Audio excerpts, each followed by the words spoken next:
Lecture du chapitre 22 par Pascal Morin.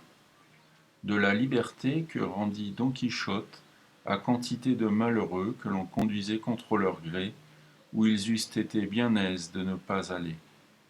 Sidi Ahmed Ben Engeli, auteur arabe et manchois, raconte, dans cette grave, douce, pompeuse, humble et ingénieuse histoire, qu'après que le fameux Don Quichotte de la Manche et Sancho Panza, son écuyer, eurent échangé les propos qui sont rapportés à la fin du chapitre 21, Don Quichotte leva les yeux et vit venir sur le chemin qu'il suivait une douzaine d'hommes à pied, enfilés par le cou à une longue chaîne de fer, comme les grains d'un chapelet, et portant tous des menottes au bras.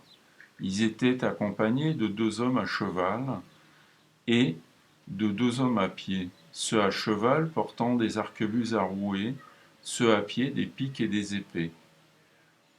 Dès que Sancho Panza les aperçut, il s'écria: Voilà la chaîne des galériens, forçat du roi qu'on mène ramer aux galères.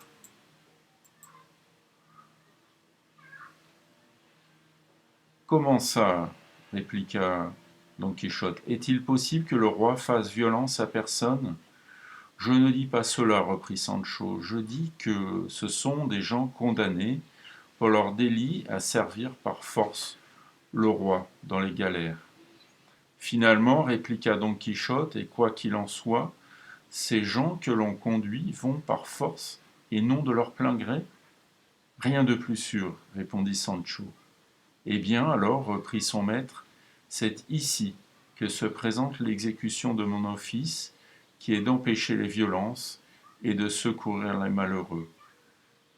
Faites attention, dit Sancho, que la justice, qui est la même que le roi, ne fait ni violence ni outrage à de semblables gens, mais qu'elle les punit en peine de leurs crimes.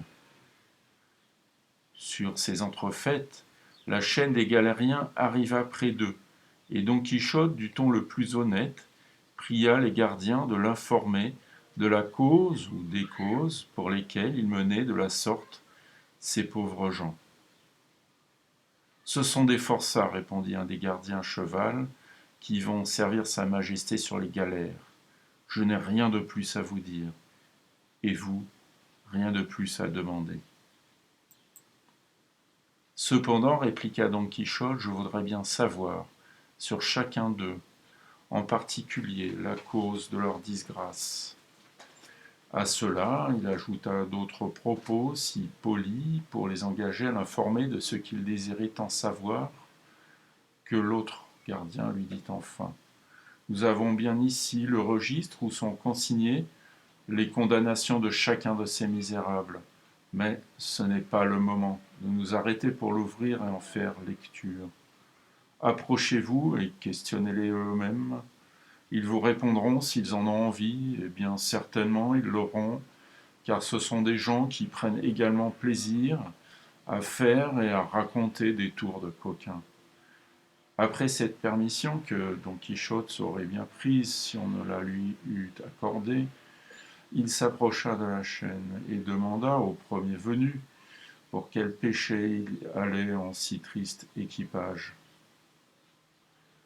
Pour avoir été amoureux, répondit l'autre. Quoi? Pas davantage? S'écria Don Quichotte. Par ma foi, si l'on condamne les gens aux galères pour être amoureux, il y a longtemps que je devrais y ramer. Oh, mes amours ne sont pas de ceux qu'imaginent votre grâce, répondit le galérien. Quant à moi, j'aimais si éperdument une corbeille de lessive remplie de linge blanc, et je la serrais si étroitement dans mes bras, que si la justice ne me l'eût arrachée par force, je n'aurais pas encore, à l'heure qu'il est, cessé mes caresses. Je fus pris en flagrant, il n'était pas besoin de questions, la cause fut bâclée, on me chatouilla les épaules de 100 coups de fouet, et quand j'aurai de surcroît fauché le grand pré pendant 3 ans, l'affaire sera faite.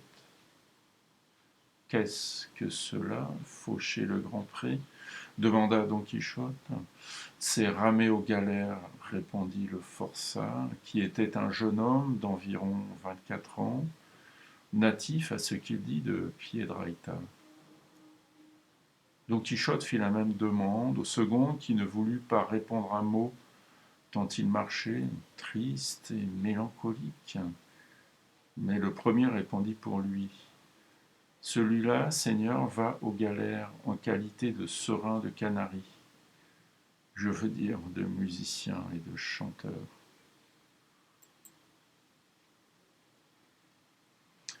Comment donc s'écria Don Quichotte. Envoie-t-on aussi les musiciens et les chanteurs aux galères? Oui, Seigneur, répondit le forçat, il n'y a rien de pire au monde que de chanter dans le tourment.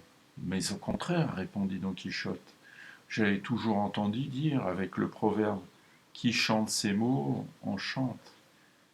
Eh bien, c'est tout au rebours, ici repartit le galérien, qui chante une fois pleure toute sa vie. Je n'y comprends rien, dit Don Quichotte.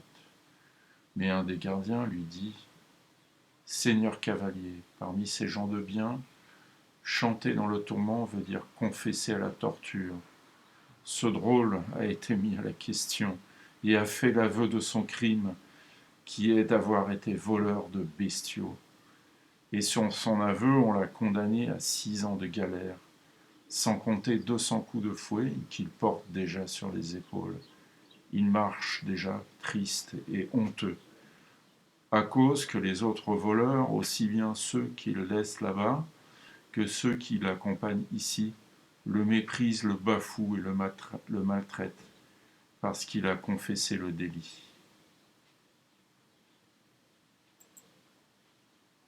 Et n'a pas eu le courage de tenir bon pour le nier, car ils disent qu'il n'a pas plus de lettres dans un non que dans un oui, et que c'est trop de bonheur pour un accusé d'avoir sur sa langue sa vie ou sa mort, et non pas sur la langue des témoins et des preuves. Et quant à cela, je trouve que tout le tort n'est pas de leur côté. C'est bien aussi ce que je pense, répondit Don Quichotte, lequel, passant au troisième, lui fit la même question qu'aux autres. Et celui-ci, sans se faire tirer l'oreille, répondit d'un air dégagé « Moi, je vais faire une visite de 5 ans à mesdames les galères, faute de 10 ducats. J'en donnerais bien 20 de bon cœur pour vous préserver de cette peine, s'écria Don Quichotte. Cela ressemble, reprit le galérien, à celui qui a sa bourse pleine au milieu de la mer et qui meurt de faim, ne pouvant acheter ce qui lui manque.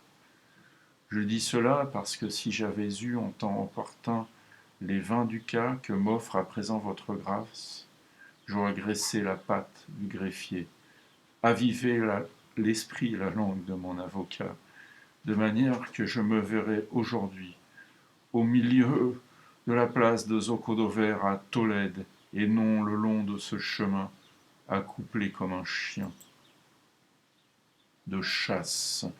Mais Dieu est grand, la patience est bonne, et tout est dit. Don Quichotte passa au quatrième. C'était un homme de vénérable aspect, avec une longue barbe blanche qui lui couvrait toute la poitrine, lequel, s'entendant demander pour quel motif il se trouvait à la chaîne, se mit à pleurer sans répondre un mot. Mais le cinquième condamné lui servit de truchement. Cet honnête barbon, dit-il, va pour 4 ans en galère, après avoir été promené en triomphe dans les rues à cheval et magnifiquement vêtu. Cela veut dire, si je ne me trompe, interrompit Sancho, qu'il a fait amende honorable et qu'il est monté au pilori. Tout justement, reprit le galérien, et le délit qui lui a valu cette peine, c'est d'avoir été courtier d'oreilles, et même du cours tout entier. Je veux dire que ce gentilhomme est ici en qualité de Mercure galant, et parce qu'il avait aussi quelques pointes et quelques grains de sorcellerie. De ces pointes et de ces grains, je n'ai rien à dire, répondit Don Quichotte, mais quant à la qualité de Mercure galant tout court, je dis que cet homme ne mérite pas d'aller aux galères, si ce n'est pour y commander et pour en être le général, car l'office d'entremetteur d'amour n'est pas comme le premier venu. C'est un office de gens habiles et discrets, très nécessaire dans une république bien organisée, et qui ne devrait être exercé que par des gens de bonne naissance et de bonne éducation. On devrait même créer des inspecteurs et examinateurs pour cette charge, comme pour les autres, et fixer le nombre des membres en exercice, ainsi que pour les courtiers de commerce. De cette manière, on éviterait bien des maux dont la seule cause est que trop de gens se mêlent du métier. Gens sans tenue et sans intelligence, femmelettes, petits pages, drôles de peu d'années et de nulle expérience, qui, dans l'occasion la plus pressante, et quand il faut prendre un parti, ne savent plus reconnaître leur main droite de la gauche, et ils laissent geler leur soupe de l'assiette à la bouche. Je voudrais pouvoir continuer ce propos et de montrer pourquoi il conviendrait de faire ce choix des personnes qui exerceraient dans l'État cet office si nécessaire. Mais ce n'est ici ni le lieu ni le temps. Quelques jours, j'en parlerai à quelqu'un qui puisse y pourvoir. Je dis seulement aujourd'hui que la peine que m'a causée la vue de ces cheveux blancs et de ce vénérable visage mis à si rude épreuve pour quelques messages d'amour s'est calmée à cette autre accusation de sorcellerie. Je sais bien pourtant qu'il n'y a dans le monde ni charme ni sortilège qui puisse contraindre ou détourner la volonté, comme le pensent quelques simples. Nous avons parfaitement notre libre arbitre. Ni plantes, ni enchantements ne peuvent lui faire violence. Ce que font quelques femmelettes par simplicité ou quelques fripons par fourberie, ce sont des breuvages, des mixtures de vrais poisons, avec lesquels ils rendent les hommes fous, faisant pas croire qu'ils ont le pouvoir de les rendre amoureux, tandis qu'il est, comme je le dis, impossible de contraindre à la volonté.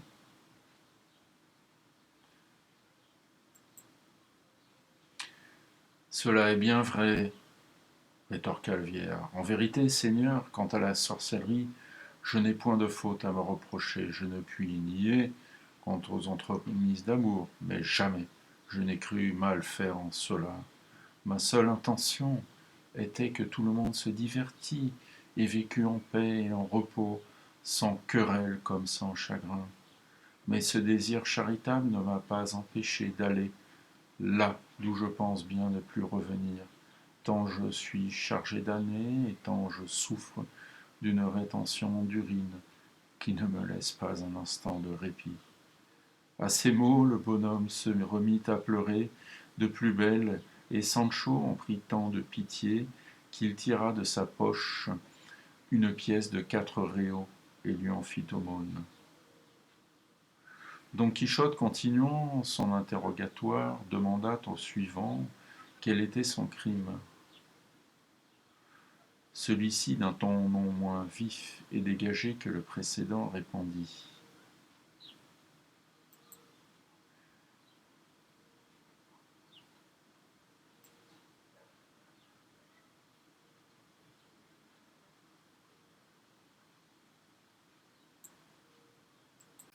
Je suis ici pour avoir folâtré avec mes cousines. Finalement, nous avons si bien joué tous ensemble au petit jeu innocent qu'il en est arrivé un accroissement de famille tel et tellement embrouillé qu'un faiseur d'arbres généalogiques n'aurait pu s'y reconnaître. Je fus convaincu par preuves et témoignages, la faveur me manqua, l'argent aussi, et je fus mis en danger de périr par la gorge. On m'a condamné à 6 ans de galère, je n'ai point appelé, c'est la peine de ma faute.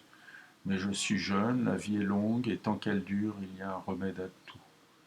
Si votre grâce, Seigneur chevalier, a de quoi secourir ces pauvres gens, Dieu vous le payera dans le ciel, et nous aurons grand soin sur la terre de prier Dieu dans nos oraisons pour la santé et la vie de votre grâce, afin qu'il vous les donne aussi bonnes et aussi longues que le mérite votre respectable personne. Celui-ci portait l'habit d'élégant étudiant, et l'un des gardiens dit qu'il était très élégant discoureur et fort avancé dans le latin.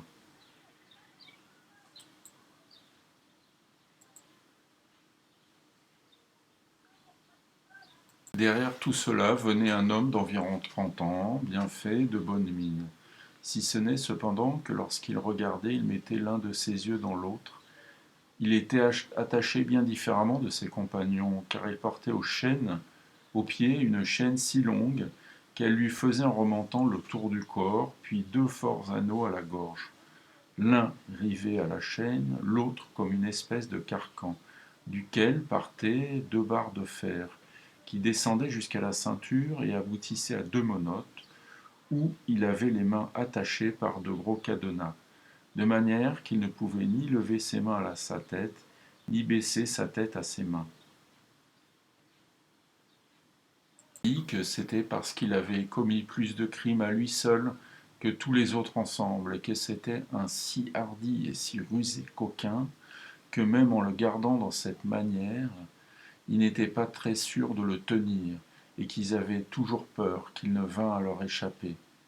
Mais quel grand crime a-t-il donc fait demanda Don Quichotte, qu'il ne mérite pas plus que les galères. Il y est pour 10 ans, répondit le gardien, ce qui emporte la mort civile. Il n'y a rien de plus à dire, sinon que c'est le fameux Ginès de Passamon, autrement dit Ginésie de Parapilla. Oh là, seigneur commissaire, dit alors le galérien tout doucement, s'il vous plaît, ne nous amusons pas à épiloguer sur les noms et les surnoms. Je m'appelle Ginès, et non Ginésie, et Passamon est mon nom de famille, non point Parapilla, comme vous dites, et que chacun à la ronde se tourne et s'examine, et ce ne sera pas mal fait. Parlez un peu moins haut, seigneur larron de la grande espèce, répliqua le commissaire, si vous n'avez pas envie que je vous fasse taire par les épaules.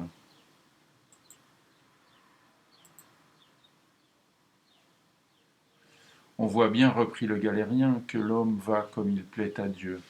Mais quelque jour, quelqu'un saura si je m'appelle ou non Ginésie de Parapilla. N'est-ce pas ainsi qu'on t'appelle s'écria le gardien. Oui, je le sais bien, reprit le forçat, mais je ferai en sorte qu'on ne me donne plus ce nom, ou bien je m'arracherai la barbe, comme je le dis entre mes dents. Seigneur chevalier, si vous avez quelque chose à nous donner, donnez-nous-le vite et allez à la garde de Dieu, car tant de questions sur la vie du prochain commencent à nous ennuyer. Et si vous voulez connaître la mienne, sachez que je suis Ginès de Passamon, dont l'histoire est écrite par les 5 doigts de cette main. Il dit vrai, reprit le commissaire, lui-même a écrit sa vie, et si bien qu'on ne peut rien désirer de mieux. Mais il a laissé le livre en gage dans la prison pour 200 réaux. Et je pense bien le retirer, s'écria Ginès. Fut-il engagé pour 200 ducats. Est-il donc si bon demanda Don Quichotte. Si bon, reprit le galérien, qu'il fera la barbe à Lazari de Tormes et à tous ceux du même genre écrits ou à écrire. Ce que je puis dire à votre grâce, c'est qu'il rapporte des vérités, mais des vérités si gracieuses et si divertissantes qu'aucun mensonge ne peut en approcher. Quel est le titre de ce livre demanda Don Quichotte. La vie de Ginès de Passamon, répondit l'autre. Est-il fini reprit Don Quichotte. Comment peut-il être fini répliqua Ginès, puisque la vie ne l'est pas.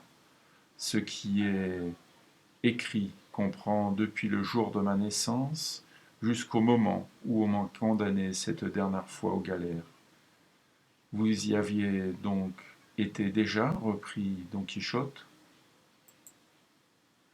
Pour servir Dieu et le roi, répondit Ginès. J'y ai déjà fait 4 ans une autre fois, et je connais le goût du biscuit et du nerf de bœuf. Je n'ai pas grand regret d'y retourner encore, car j'aurai le temps d'y finir mon livre. Il me reste une foule de bonnes choses à dire, et dans les galères d'Espagne, on a plus de loisirs que j'en en ai besoin. D'autant plus qu'il n'en faut pas beaucoup pour ce qui me reste à écrire, car je le sais déjà par cœur. Tu as de l'esprit, lui dit Don Quichotte, et du malheur, répondit Ginès.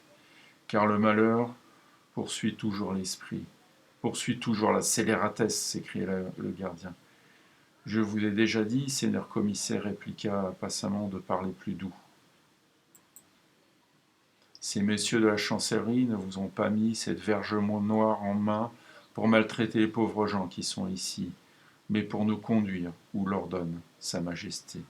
Sinon, et par l'avis d'eux, mais suffit. Quelques jours, les tâches faites dans l'hôtellerie pourraient bien s'en aller à la lessive, que chacun se taise et vive bien, et parle mieux encore, et suivons notre chemin, car c'était bien assez de fadaises comme cela. Le commissaire leva sa baguette pour donner à Passamon la réponse à ses menaces. Mais Don Quichotte, se jetant au-devant du cou, le pria de ne point le frapper. Ce n'est pas étonnant, lui dit-il, que celui qui a les mains si bien attachées ait du moins la langue un peu libre. Puis, s'adressant à tous les forçats de la chaîne, il ajouta « De tout ce que vous venez de me dire, mes très chers frères, je découvre clairement que bien qu'on vous ait puni pour vos fautes, les châtiments que vous allez subir ne sont pas forts à votre goût, et qu'enfin vous allez aux galères, tout à fait contre votre gré. Je découvre aussi que le peu de courage qu'a montré l'un dans la question, le manque d'argent pour celui-ci, pour celui-là, le manque de faveur, et finalement l'erreur ou la passion du juge ont été les causes de votre perdition, et vous ont privé de la justice qui vous était due. Tout cela maintenant s'offre à ma mémoire pour me dire, me persuader et me certifier que je dois montrer à votre égard pourquoi le ciel m'a mis au monde, pourquoi il a voulu que je fisse profession dans l'ordre de chevalerie dont je suis membre, et pourquoi j'ai fait vœu de porter secours aux malheureux et aux faibles qu'opprime l'effort. Mais, comme je sais qu'une des qualités de la prudence est de ne pas faire par la violence ce qui peut se faire par la douceur, je veux prier messieurs les gardiens et monsieur le commissaire de vouloir bien vous détacher, vous laisser aller en paix. D'autres ne manqueront pas pour servir le roi en meilleures occasions. Et c'est à vrai dire une chose monstrueuse de rendre esclaves ce que Dieu et la nature ont fait libre. Et d'ailleurs, seigneur gardien, continua Don Quichotte, ces pauvres diables ne vous ont fait nulle offense. Eh bien, que chacun d'eux reste avec son péché. Dieu est là-haut dans le ciel, qui n'oublie ni de châtier le méchant, ni de récompenser le bon. Et il n'est pas bien que des hommes d'honneur se fassent des bourreaux d'autres hommes, quand ils n'ont nul intérêt à cela. Je vous prie, avec ce calme et cette douceur, afin d'avoir, si vous accédez à ma demande, à vous remercier de quelque chose. Mais, si vous ne le faites pas de bonne grâce, cette lance et cette épée, avec la valeur de mon bras, vous feront bien obéir par force. Voilà par-tu une gracieuse plaisanterie, s'écria le commissaire. C'était bien la peine de tant lanterner pour accoucher de cette belle idée. Tiens, ne veut-il pas que nous laissions aller les forçats du roi, comme si nous avions le pouvoir de les lâcher, ou qu'il eût celui de nous en donner l'ordre? Allons donc, Seigneur, passez votre chemin et redressez un peu le bassin que vous avez sur la tête, sans vous mêler de chercher 5 pattes à notre chat. C'est vous qui êtes le chat, le rat et le goujat, s'écria Don Quichotte.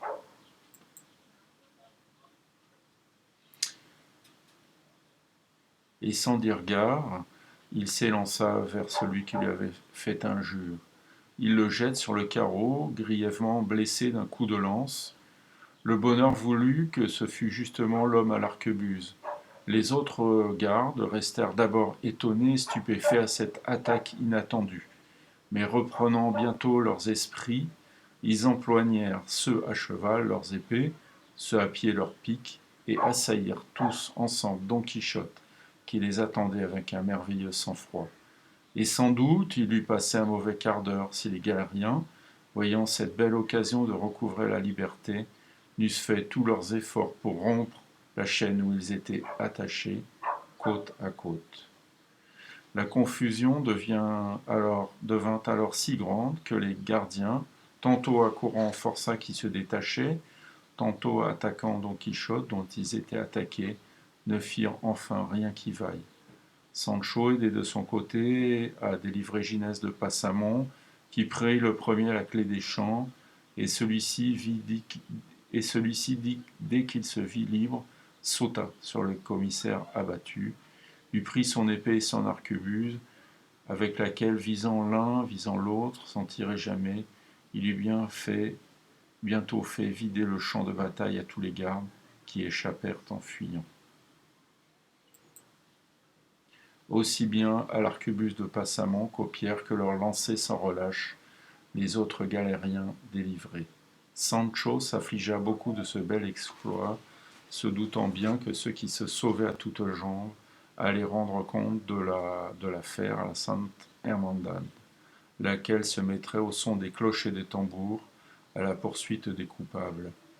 Il communiqua cette crainte à son maître, le priant de s'éloigner bien vite du chemin et de s'enfoncer dans la montagne qui était proche.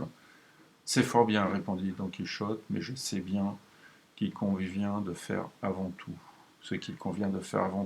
Appelant alors tous les galériens qui couraient pêle-mêle et qui avaient dépouillé le commissaire jusqu'à la peau, ces honnêtes gens se mirent en rond autour de lui pour voir ce qu'il leur voulait faire. Don Quichotte leur tint ce discours. Il est d'un homme bien né d'être reconnaissant des bienfaits qu'il reçoit, et l'un des péchés qui offensent Dieu davantage, c'est l'ingratitude.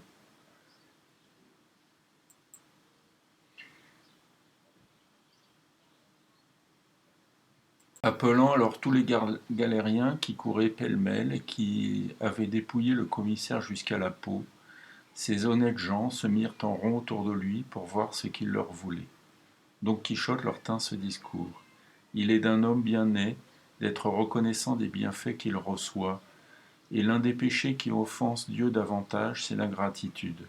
J'ai dit cela parce que vous avez vu, Seigneur, par manifeste expérience, le bienfait que vous avez reçu de moi en paiement, duquel je désire, ou plutôt telle est ma volonté, que chargé de cette chaîne dont j'ai délivré vos épaules, vous vous mettiez immédiatement en chemin pour vous rendre à la cité du Toboso, que là vous vous présentiez devant madame Dulcinée du Toboso, à laquelle vous direz que son chevalier, celui de la triste figure, lui envoie ses compliments, et vous lui conterez mot pour mot tous les détails de cette fameuse aventure, jusqu'au moment où je vous ai rendu la liberté si désirée, après quoi vous pourrez vous retirer et vous en allez chacun à la bonne aventure.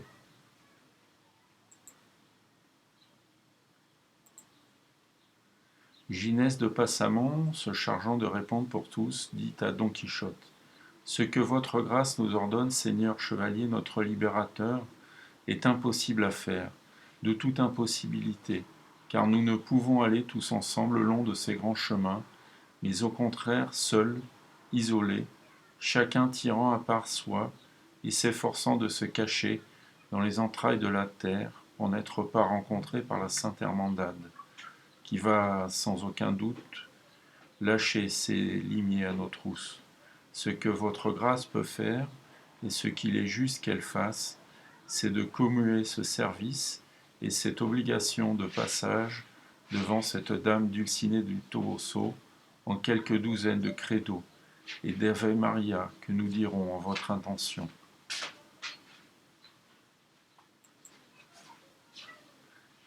C'est du moins une pénitence que nous pouvons faire de nuit et de jour, pendant la fuite comme pendant le repos, en paix comme en guerre. Mais pensez que nous allons maintenant retourner en terre d'Égypte, je veux dire que nous allons reprendre notre chaîne et suivre le chemin du Toboso, c'est penser qu'il fait nuit à présent, quoiqu'il ne soit pas 10 heures du matin. Et nous demander une telle folie, c'est demander des poires à leurs mots. Eh bien, je jure Dieu, s'écria Don Quichotte, s'enflammant de colère, don fils de mauvaise maison, don Gynécide de Paropillo, ou comme on vous appelle, que vous irez tout seul, l'oreille basse et la queue entre les jambes, avec toute la chaîne sur le dos. Passamon, qui n'était pas fort endurant de sa nature, et qui n'était pas plus à s'apercevoir de la cervelle de Don Quichotte, que la cervelle de Don Quichotte avait un faux pli, puisqu'il avait commis une aussi grande extravagance que celle de leur rendre la liberté, se voyant traité si cavalièrement, cligna de l'œil à ses compagnons, lesquels, s'éloignant tout d'une volée, firent pleuvoir sur Don Quichotte une telle grêle de pierres qu'il n'avait pas assez de main pour se couvrir de sa rondache. Et quant au pauvre Rocinante, il ne faisait pas plus de cas de l'éperon que s'il eût été coulé dans le bronze. Sancho se jeta derrière son âne et se défendit avec cet écu du nuage de pierres qui crevait sur tous les deux. Et Don Quichotte ne put pas si bien s'abriter que je ne sais combien de cailloux ne l'atteignissent dans le milieu du corps, et si violemment qu'ils l'emmenèrent avec eux par terre. Dès qu'il fut tombé, l'étudiant lui sauta dessus, il lui ôta de la tête son plat à barbe, dont lui donna 3 ou 4 coups sur les épaules, qu'il frappa ensuite autant de fois sur la terre qu'il mit presque en morceaux.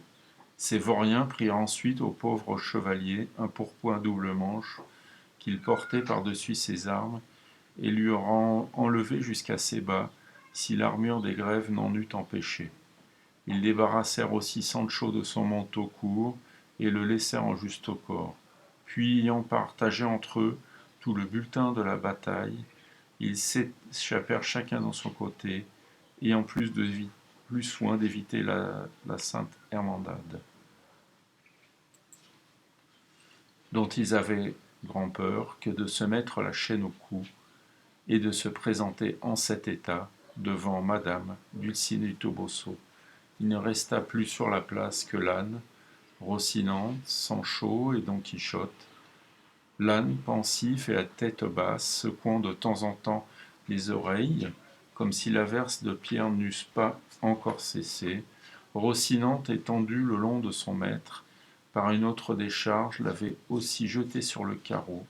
Sancho, en manche de chemise, et tremblant à l'idée de la sainte Hermandade. Enfin, Don Quichotte, l'âme navrée de se voir ainsi maltraité par ceux-là même qui lui devaient un si grand bienfait.